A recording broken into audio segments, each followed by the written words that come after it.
नमस्कार दोस्तों, राधे राधे, जय श्री कृष्णा। आइए सुनते हैं कार्तिक मास महात्म्य का ये 20वां अध्याय।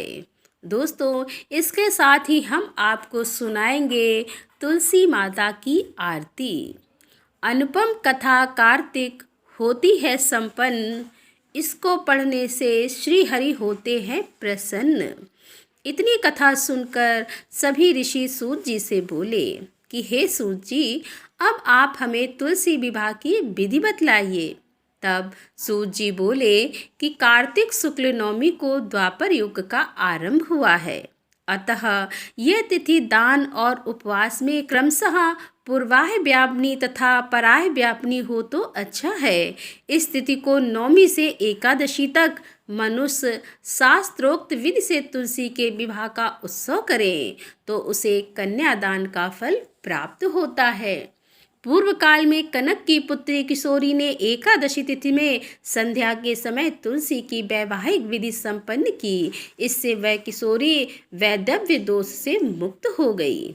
अब मैं उसकी विधि तुम्हें बतलाता हूँ।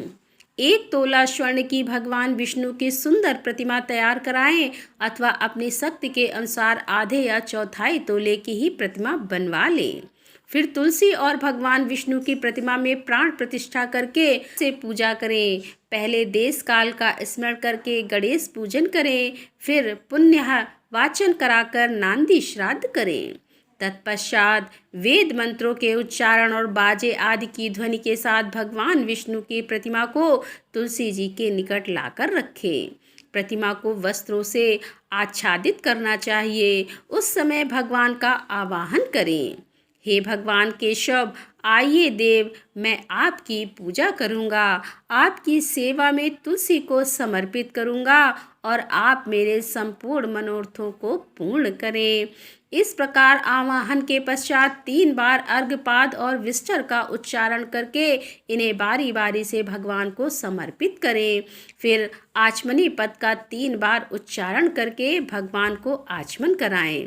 इसके बाद कांस के बर्तन में दही, घी और मधु रखकर उसे कांस के पात्र से ही ढक दें तथा भगवान को अर्पण करते हुए इस प्रकार से कहें कि हे वासुदेव, आपको नमस्कार है। यह मधुपर्क दही, घी तथा शहद के मिश्रण को ही मधुपर्क कहते हैं।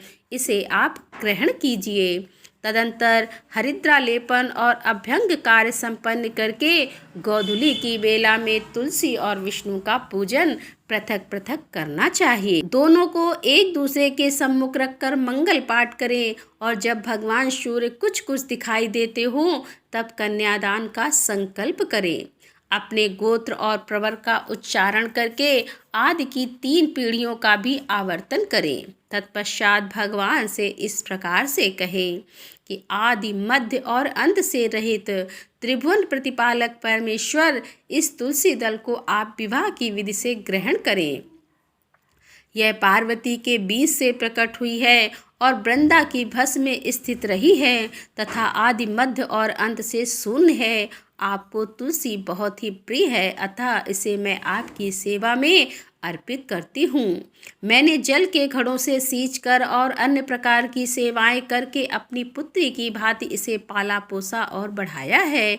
आपकी प्रिया तुलसी मैं आपको दे रही हूँ। हे प्रभु, आप इसे ग्रहण करें। इस प्रकार तुलसी का दान करके फिर उन दोनों अर्थात तुलसी और भगवान विष्णु की पूजा करें। विवाह का उत्सव मनाएं। सुबह होने पर पुनः तुलसी और विष्णु जी का पूजन करें। अग्नि की स्थापना करके उसमें द्वादशाक्षर मंत्र से खीर, घी, मधु और तिल मिश्रित हवनीय द्रव्य की 108 आहुति दें। फिर स्विचकृत होम करके पूर्णाहुति दें। आचार्य की पूजा करके होम की शेष विधि पूरी करें और उसके बाद भगवान से इस प्रकार से प्रार्थना करें कि हे प्रभु, आपकी प्रसन्नता के लिए मैंने यह व्रत किया है। हे जनार्दन, इसमें जो न्यूनता हो वह आपके प्रसाद से पूर्णता को प्राप्त हो जाए। यदि द्वादशी में रेवती का चौथा चरण बीत रहा हो तो उस समय पारण ना करें। जो उस समय भी पारण करता है वह अपने व्रत को निष्फल कर देता है। भोजन के पश्चात तुलसी के स्वतः गल कर गिरे हुए पत्ते को खाकर मनुष्य सब पापों से मुक्त हो जाता है। भोजन के अंत में ऊख, आंवला और बेर का फल खा लेने से उच्छिष्ट दोष मिट जाता है। तदंतर भगवान का विसर्जन करते हुए कहें कि हे भगवान, आप तुलसी के साथ बैकुंठ धाम में पधारे। हे प्रभु, मेरे द्वारा की हुई पूजा ग्रहण करके आप सदैव संतुष्टि करें। इस प्रकार देवेश्वर विष्णु का विसर्जन करके मूर्ति आदि सब सामग्री आचार्य को अर्पण करें। इससे मनुष्य कृतार्थ हो जाता है। यह विधि सुनाकर सूत जी ने ऋषियों से कहा कि हे ऋषियों, इस प्रकार जो मनुष्य श्रद्धा पूर्वक सत्य, शांति और संतोष को धारण करता है, भगवान विष्णु को तुलसी दल समर्पित करता है, उसके सभी पापों का नाश हो जाता है और वह संसार के सुखों को भोग कर अंत में विष्णु लोक को प्राप्त करता है। हे ऋषिवरों, यह कार्तिक महात्म्य सब रोगों और संपूर्ण पापों का नाश करने वाला है। जो मनुष्य इस महात्म्य को भक्ति पूर्वक पढ़ता है और जो सुनकर धारण करता है वह सब पापों से मुक्त हो भगवान विष्णु के लोक में जाता है। जिसकी बुद्धि खोटी हो तथा जो श्रद्धा से हीन हो, ऐसे किसी भी मनुष्य को यह महात्म्य नहीं सुनाना चाहिए। तो दोस्तों, यहाँ पर कार्तिक मास महात्म्य का ये 20वां अध्याय समाप्त होता है। आइए सुनते हैं तुलसी माता की आरती। तुलसी महारानी नमो नमो, हर की पटरानी नमो नमो। धन तुलसी पूर्ण तप कीनो, शाली ग्राम बनी पटरानी।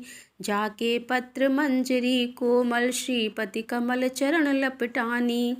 धूप दीव नवेद आरती, पुष्पन की वर्षा बरसानी। 56 भोग 36 व्यंजन, बिन तुलसी हरि एक न मानी। सभी सखी मैया तेरे यस गामे, भक्ति दान दीजे महारानी। नमो नमो तुलसी महारानी, नमो नमो तुलसी महारानी, नमो नमो तुलसी महारानी, नमो नमो हर की पटरानी। बोल तुलसी मैया की जय। तो दोस्तों, इसके आगे की कथा लेकर हम आपके सामने फिर उपस्थित होंगे। तब तक के लिए राधे राधे, जय श्री कृष्णा, हर हर महादेव, जय भोलेनाथ की।